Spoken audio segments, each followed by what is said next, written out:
अब ध्यानाकर्षण के लिए जो गलगोटिया कॉलेज के लिए मैं इनवाइट करती हूँ माननीय सचिन यादव जी।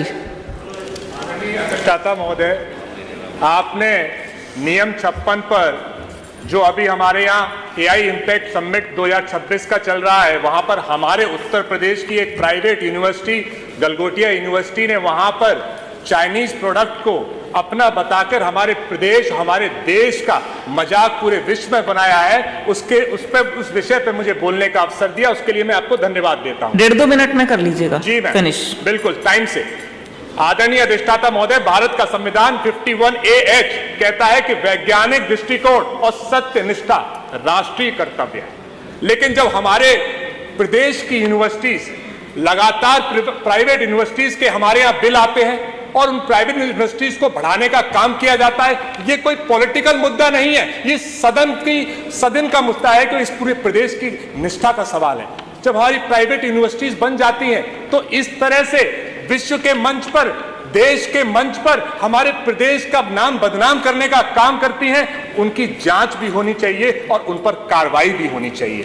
हम लोगों ने इसी देश में, इसी प्रदेश में आत्मनिर्भर का सपना देखा, बहुत बार बीजेपी सरकार ने इस पर बात की। मेक इन इंडिया का सपना देखा, बहुत बार इस सदन में उसकी चर्चा हुई। स्टार्टअप का सपना देखा, बहुत बार इस सदन में चर्चा हुई। आज उस प्राइवेट यूनिवर्सिटी ने एआई समिट में चाइनीज प्रोडक्ट को अपना बता के इन सारे सपनों को चकनाचूर किया है और नौजवानों के टैलेंट से खिलवाड़ किया है। आदरणीय उप मुख्यमंत्री जी पहले बैठे थे, ब्रजेश पाठक जी, कल परसों हमने जब रिसर्च पे सवाल उठाया था तो उन्होंने मेरा मजाक बनाने का काम किया था। उन्होंने कहा रिसर्च की जरूरत नहीं है।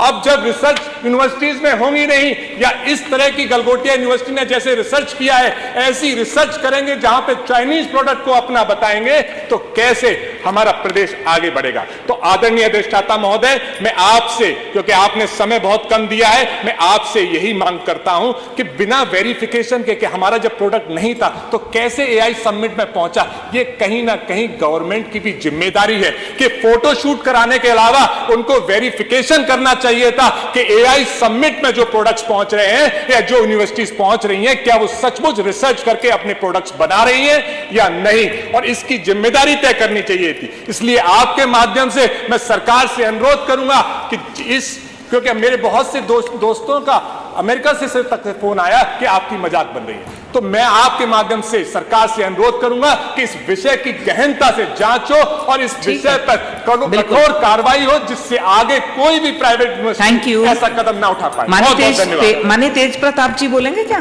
पंकज माननीय पंकज जी। महोदय, डिग्री नहीं दक्षता से देश आगे बढ़ता है। सच्चा शोध ही भविष्य का रास्ता करता है। यह वास्तविकता में हमारे आने वाली पीढ़ी के भविष्य पर प्रश्न चिन्ह खड़ा करता है। इतनी बड़ी यूनिवर्सिटी, इतने बच्चे पढ़ते हैं मान्यवर, और मान्यवर चूंकि वो विश्वविद्यालय उत्तर प्रदेश में स्थित है, यही संचालित है, इसकी जवाबदेही व नियामक निगरानी राज्य सरकार के दायरे में आती है। मान्यवर यह विषय केवल एक संस्थान तक सीमित न होकर देश की शैक्षिक विश्वसनीयता, वैज्ञानिक सत्यनिष्ठा, वैश्विक मंच और हमारे भविष्य से जुड़ा हुआ है। हमारे देश के भविष्य में प्रश्न चिन्ह खड़ा करता है, प्रतिष्ठा से जुड़ा हुआ है। हमारे यहाँ बहुत काबिल लोग हैं।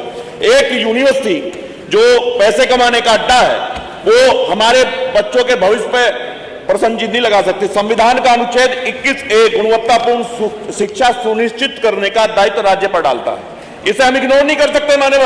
मान्यवर अनुच्छेद 51AH, जो कि अभी सचिन भाई ने बताया, वैज्ञानिक दृष्टिकोण एवं सत्यनिष्ठा को नागरिक कर्तव्य के रूप में स्थापित करता है। 2-3 बातें मैं कहना चाहूंगा, समय आपने कम दिया है, मैं अपनी मांग ही कर लेता हूं। मैं सरकार से अनुरोध करना चाहता हूं, सरकार भी चाहती है कि हमारे बच्चे तकनीकी शिक्षा प्राप्त करके विश्व में जाकर के देश का नाम रोशन करें और अपने अच्छे भविष्य का निर्माण करें, आने वाली पीढ़ी को उसका संदेश जा सके। ऐसी यूनिवर्सिटी जैसी ये गलगोटिया यूनिवर्सिटी है, इसके संदर्भ में 2-3 बातें कहना चाहता हूं। मान्यवर, पूरे प्रकरण की निष्पक्ष एवं समयबद्ध जांच कराने की मांग करता हूं। संबंधित विश्वविद्यालय से तथ्यात्मक स्थिति का स्पष्ट विवरण सदन के समक्ष रखा जाए और दोषी पाए तो इनकी मान्यता रद्द करने की मांग करता हूं। नियमानुसार कठोर दंडात्मक कार्रवाई करके इनकी मान्यता निरस्त की जाए।